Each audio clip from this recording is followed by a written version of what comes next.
धृतराष्ट्र ने कहा, अध्याय 1 कुरुक्षेत्र के युद्ध स्थल में सैन्य निरीक्षण।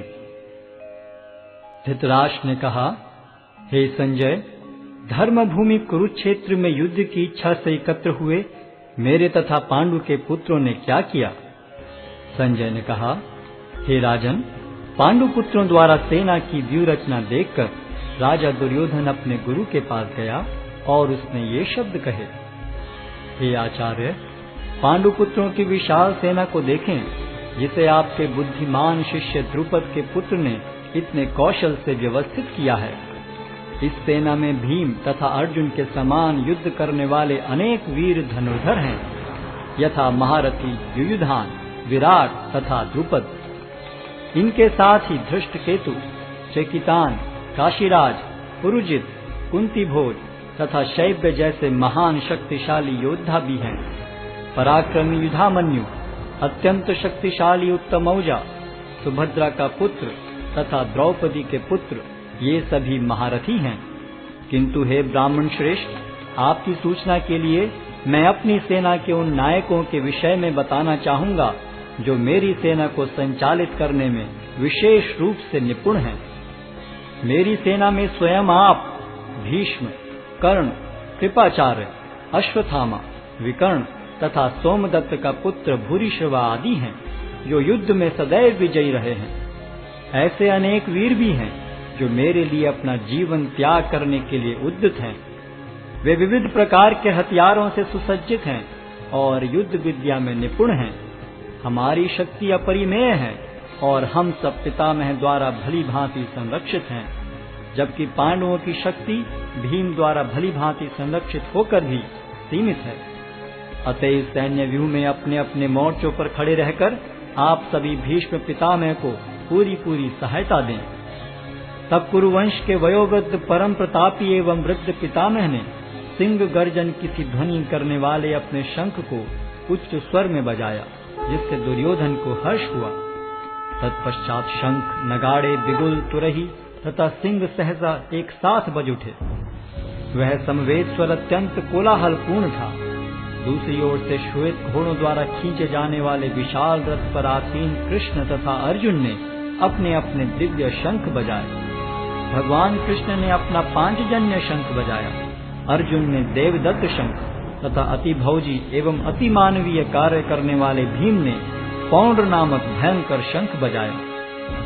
हे राजन, कुंती पुत्र राजा युधिष्ठिर ने अपना अनंत विजय नामक शंख बजाया तथा नकुल और सहदेव ने सुघोष एवं मणिपुष्पक शंख बजाए।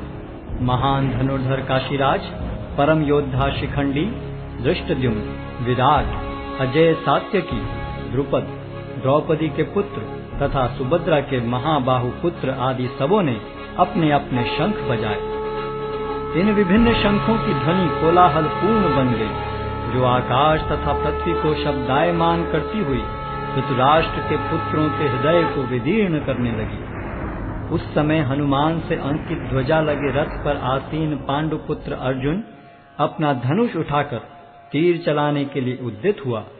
हे राजन, धृतराष्ट्र के पुत्रों को व्यूह में खड़ा देखकर अर्जुन ने श्री कृष्ण से ये वचन कहे। अर्जुन ने कहा, हे अच्युत, कृपा करके मेरा रथ दोनों सेनाओं के बीच ले चलें, जिससे मैं यहाँ उपस्थित युद्ध की अभिलाषा रखने वालों को और शस्त्रों की इस महान परीक्षा में जिनसे मुझे संघर्ष करना है उन्हें देख सकूं।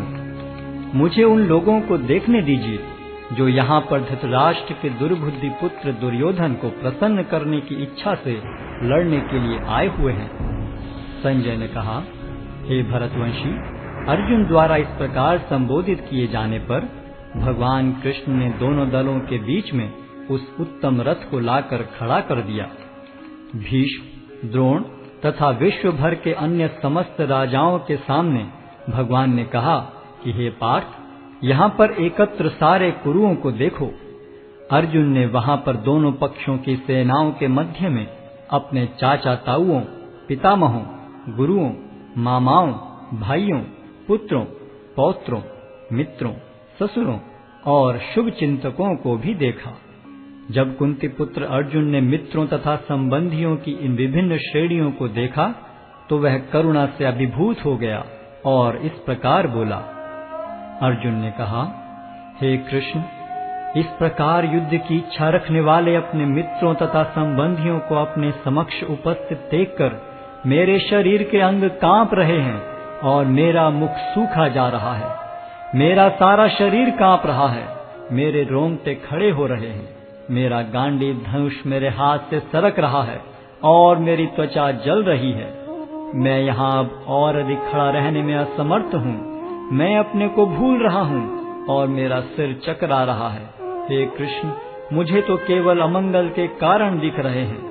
हे कृष्ण, इस युद्ध में अपने ही स्वजनों का वध करने से न तो मुझे कोई अच्छाई दिखती है और न मैं उससे किसी प्रकार की विजय, राज्य या सुख की इच्छा रखता हूँ।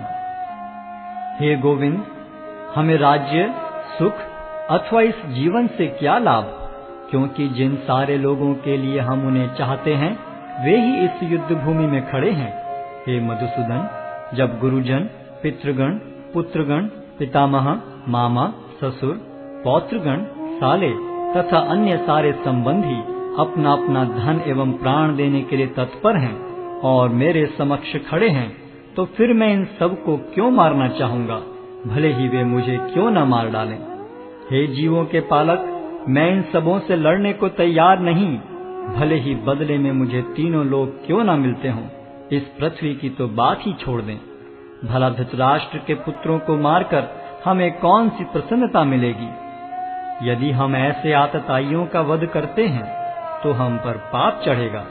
अतः यह उचित नहीं होगा कि हम धृतराष्ट्र के पुत्रों तथा उनके मित्रों का वध करें। हे लक्ष्मीपति कृष्ण, इससे हमें क्या लाभ होगा और अपने ही कुटुंबियों को मारकर हम किस प्रकार सुखी हो सकते हैं।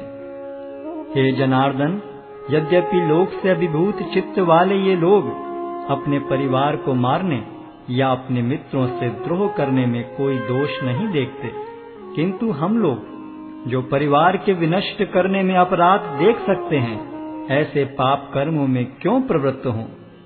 कुल का नाश होने पर सनातन कुल परंपरा नष्ट हो जाती है और इस तरह शेष कुल भी अधर्म में प्रवृत्त हो जाता है। हे कृष्ण, जब कुल में अधर्म प्रमुख हो जाता है तो कुल की स्त्रियां दूषित हो जाती हैं और स्त्रीत्व के पतन से हे वृष्णिवंशी अवांछित संतानें उत्पन्न होती हैं। अवांछित संतानों की वृद्धि से निश्चय ही परिवार के लिए तथा पारिवारिक परंपरा को विनष्ट करने वालों के लिए नारकीय जीवन उत्पन्न होता है। ऐसे पतित कुलों के पुरखे गिर जाते हैं, क्योंकि उन्हें जल तथा पिंडदान देने की क्रियाएं समाप्त हो जाती हैं। जो लोग कुल परंपरा को विनष्ट करते हैं और इस तरह अवांछित संतानों को जन्म देते हैं, उनके दुष्कर्मों से समस्त प्रकार की सामुदायिक योजनाएं तथा पारिवारिक कल्याण कार्य विनष्ट हो जाते हैं। हे प्रजापालक कृष्ण, मैंने गुरु परंपरा से सुना है कि जो लोग कुल धर्म का विनाश करते हैं वे सदैव नरक में वास करते हैं। ओहो, कितने आश्चर्य की बात है कि हम सब जघन्य पाप कर्म करने के लिए उद्यत हो रहे हैं।